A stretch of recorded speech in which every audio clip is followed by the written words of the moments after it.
The petition and now effective ban on Israeli fans travelling to the Aston Villa game in Birmingham for their own safety speaks volumes about where we are as a country, and I think is actually a very important moment in national life. It's helping to bring to the surface a lot of issues that, to be honest, have been there for some time, but a lot of politicians have tried desperately to ignore for purely political reasons. You effectively have now, bluntly, a section of the Islamic vote which has sectarianised and has now political views and drives that are way outside the norms of our politics. That in itself is less of an issue, apart from the fact that they are, frankly, starting to demonstrate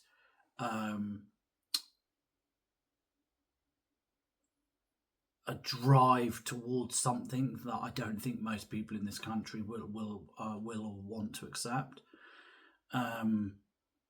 This effort to effectively terrify Israelis or terrify the authorities into submission so they don't allow the Israelis to come is a case in point.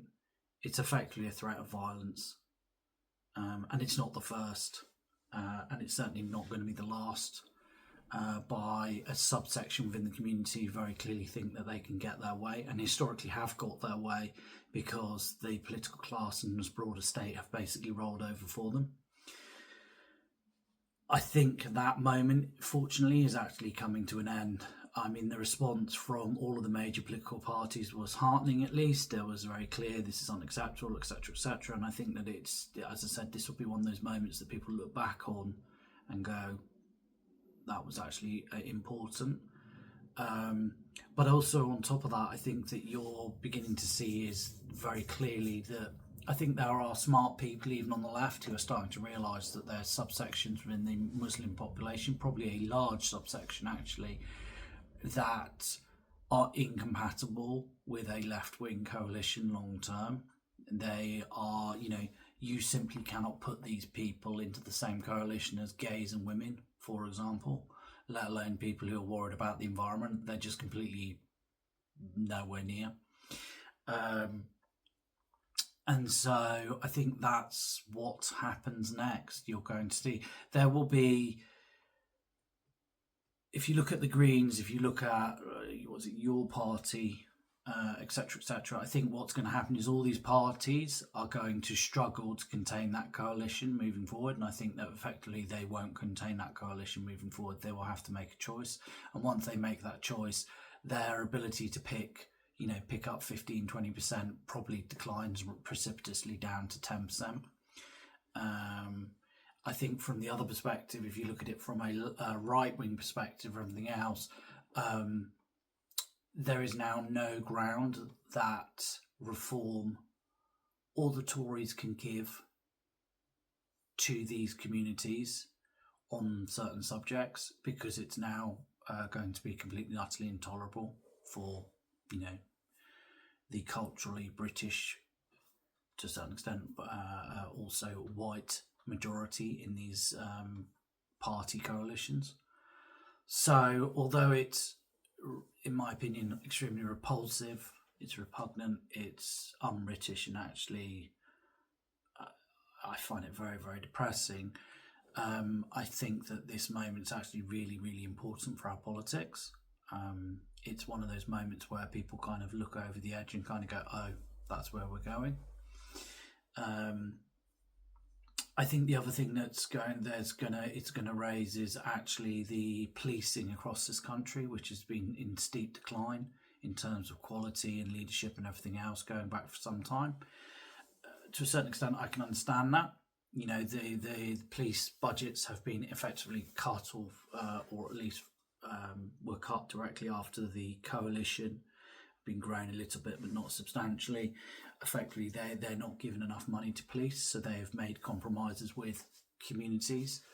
those compromises with those communities, which to a certain extent go back decades, are now coming out into the public. And to be honest, the more people hear about them and the more people analyse them, the more repulsed they are. And that's going to call into question their entire policing strategy.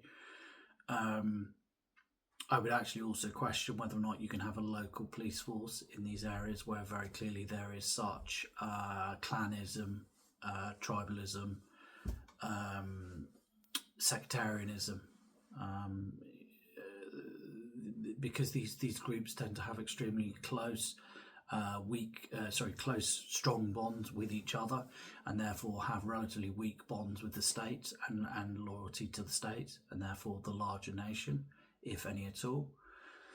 And so I suspect that our entire model of policing will have to change to take that into account, to ensure that there isn't to break up these connections, this clannishness, this tribalism, this sectarianism that has quite clearly bled over into the police forces and other state apparatus.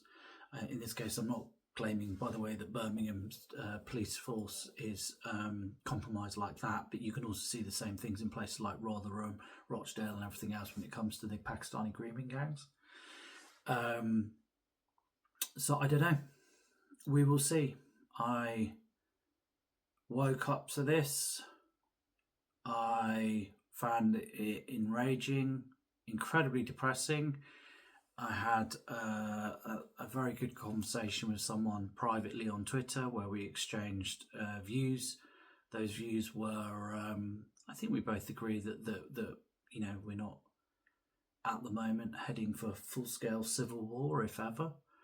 But I think that there was probably a difference in view on exactly where we are. But I think both of us very firmly are of the mind that we can change this. We can change direction, but it does require political choices. And I think this is one of those events where those political choices are going to come clustering into view, running into view. Politicians can no longer hide from the repercussions of decisions that they and their predecessors have made when it comes to this country. They can't. And by not being able to run away from them, they're going to have to realise that they're going to have to start picking sides.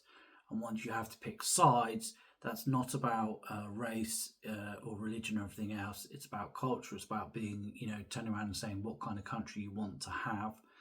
And that means you have to pick a side. And once you pick a side, by definition, you're for one side and anti another side. And I think that is just starting to dribble into their minds now.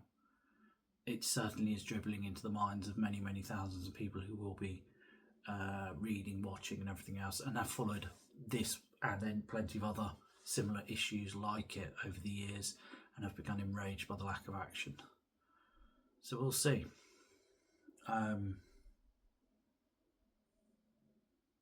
It's depressing but kind of necessary, as usual.